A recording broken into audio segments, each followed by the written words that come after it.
அம்பிகை கருவறையுள் சுதை வடிவில் பச்சை நிற திருமேனியுடன் காட்சி தரும் அம்மன். சிவபெருமானும் மகாவிஷ்ணுவும் துவாரபாலகர்களாக உள்ள அபூர்வ கோயில். உலகெங்கிலும் உள்ள பச்சையம்மன் கோயில்களின் முதன்மையான கோயில். சிவபெருமான் மனித வடிவில் சிலையாக உள்ள கோயில். அன்னை பார்வதி வாழை இலைகளை கொண்டு பந்தல் அமைத்த கோயில்.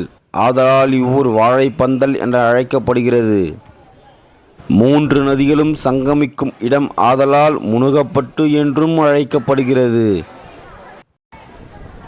இவ்வளவு அபூர்வ தகவலை கொண்டதுதான் நமது முனுகப்பட்டு பச்சையம்மன் உடனுறை மன்னார் சுவாமி கோயில். இங்கு ஆடி மாதம் மட்டும் அல்லாமல் ஞாயிறு சோமவார வழிபாடு நடக்கும் கோயில்.